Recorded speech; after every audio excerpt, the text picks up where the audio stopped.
Girl, why is you hiding my keys? And why is you slashing my tires? I hope you about to pay for them. Like, cause what?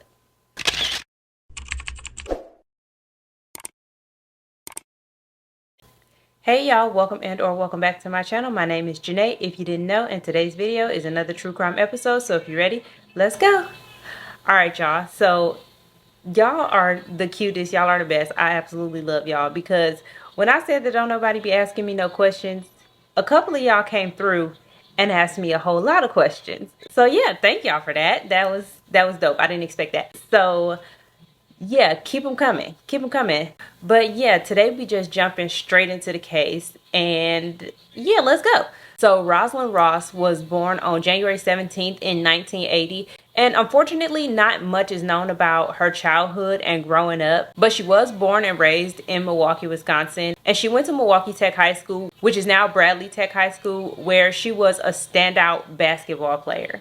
Roz also played basketball at a local rec center where she met a young lady named Malika Willoughby, who was 14 years old at the time. Now, I mention that because Rosalind is 3 years older than her, and that kind of comes into play. Anyways, Malika too is a rising basketball star. And from the moment Roz and Malika met, the two of them was stuck like glue. The two of them started hanging out more, started being around each other 24/7, going over each other's houses.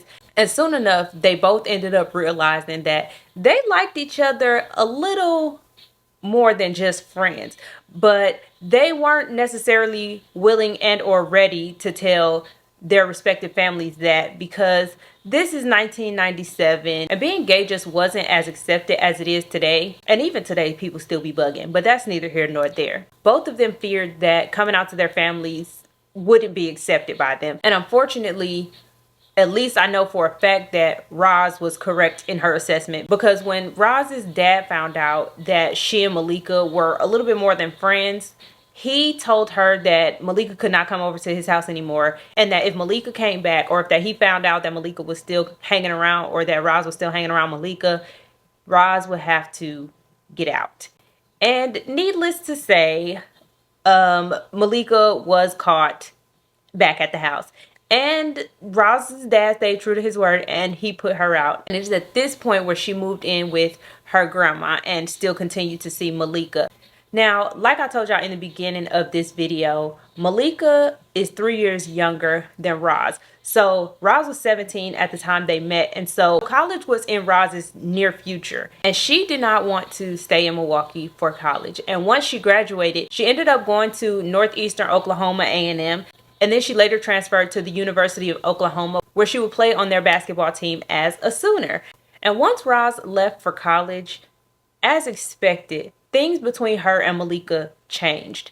And it was probably unintentional, but she called Malika less. She didn't see her as often as you can imagine. Malika's still in Milwaukee and Roz is over here in Oklahoma living her best college life. And stuff was just overall different. And if y'all ever been to college or lived on a college campus or anything like that, y'all know that that is an experience. Okay, that is a whole different experience. Look at me smiling thinking about my college days, because baby, okay. But you know, you making new friends, you getting new life experiences, you pretty much learning who you are as a grown person away from your parents. It's just it's a whole thing. And Malika, still being in high school, just didn't understand that. She wanted their communication to stay consistent and the same, where they was talking all the time, and it just couldn't be like that no more. But nonetheless, while Roz was away at school, Malika was killing it on Washington High School's basketball team. And upon her graduation, she went to UWM, University of Milwaukee, which is obviously still in the same city. I don't know if she stayed on campus or if she stayed at home, but nonetheless, she didn't too much like it there at UWM, so she would end up transferring to Kent State in Ohio, where she played on their basketball team as well. Now, it's unclear to me if the two of them remained in a relationship throughout the years, or if they just stayed in contact, or if they lost contact and then came back together at some point. I don't really know. But in any event, Roz was drafted to play for the Los Angeles Sparks in 2002, but she wouldn't get to play with them because she had sustained a knee injury prior to her being drafted. And so for the 2002 basketball season, I don't know how you say that. I don't know nothing about sports. Is it 2022, 2023? I don't know. It's not even 2022. It's 2002. Nonetheless, for the season that she was drafted, She didn't get to play because of her knee injury, and she sat out on injury reserve. However, I think they did win the championship that year, and so she's a WNBA champion. But unfortunately, she would end up being released by the team in 2003. So she never even got to play a game with the Sparks. But she does have a rookie card. So, but after she was let go by the Sparks, I believe that's when she returned home to Milwaukee. And then Malika would follow 3 years later in 2006 after she finished college. And this is where the relationship either rekindled or continued. I don't know. But whatever the case was, the two of them would end up moving in together. And this is when things got a little bit janky because according to people who knew them, Malika was a little bit or a lot possessive over Roz. And she would do little stuff like hide Roz's keys, slash her tires, just stuff so that Roz couldn't leave the house and she could just stay there and be with her the whole time, even if they were arguing, because I'm pretty sure those would cause arguments like, girl, why is you hiding my keys? And why is you slashing my tires? I hope you about to pay for them. Like, cause what? However, on the other hand, Roz wasn't just this innocent person either. Roz would lie to Malika and cheat on her constantly, which I can only imagine was a source of Malika's insecurity and not wanting her to leave because, girl, if you cheat on me every time you leave the house, why would I want you to leave the house? I mean, you could just leave the relationship, but that's just me. But as y'all can tell, the relationship was just overall toxic with reports of domestic abuse from Roz to Malika and vice versa, if I'm not mistaken. I do believe that the claims went both ways, but they were just like moths to a flame to each other. They just could not separate for good. It was like a breakup to make up type of thing with them. And eventually, the both of them started dealing with the toxicity, arguing, and overall deterioration of their relationship in their own respective ways. Malika with alcohol and Roz with the little puff puff, And that's pretty much just what it was for the next couple of years. But by 2010, Roz was over it. She did not want to keep this back and forth thing going. She was ready to get out, and she was ready to get out for good. And I've seen two different things on this part. I've seen that Roz was offered a job in Oklahoma as a recruiter and a coach for their basketball team. And I also seen that she was looking to just move to Oklahoma and then apply for the job as a coach slash recruiter. I'm more inclined to believe that she was already offered the job.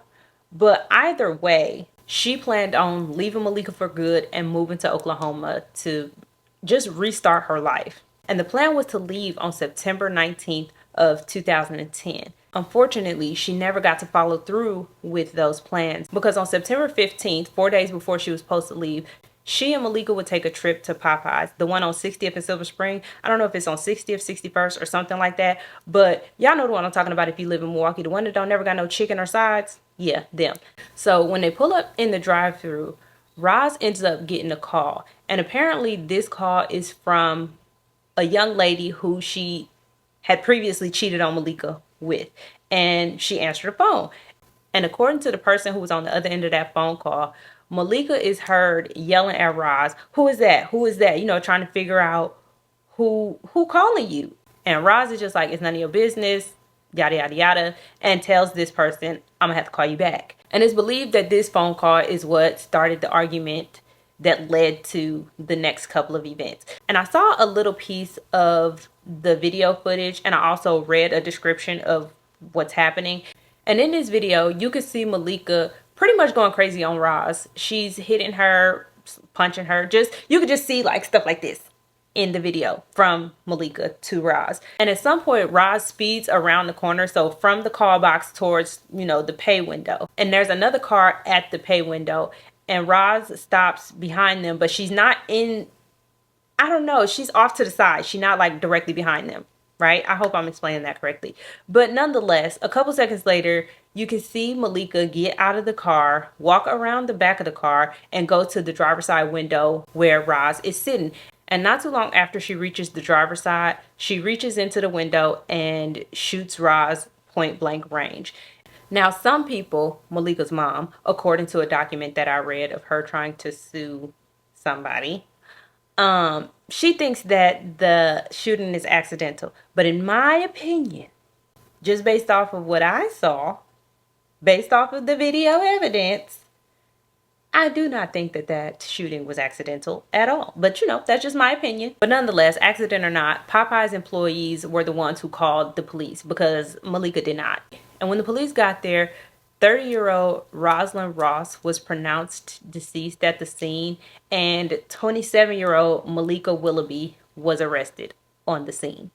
And initially, she was charged with first-degree intentional homicide, but she pled guilty in August of 2011 of the lesser charge of first-degree reckless homicide instead, and she was sentenced to 13 years in prison with seven years of extended supervision. From what I read, it looks like Malika might have gotten out in September of 2023, making her approximately 40 years old at the time of her release, which is still considerably young and enough time to rebuild your life, if you ask me. But I know that in 2001, Malika was diagnosed with avoidant personality disorder. So I hope that while she was in prison, she got the help she needed for that, or is getting the help currently now that she's, you know, out in society.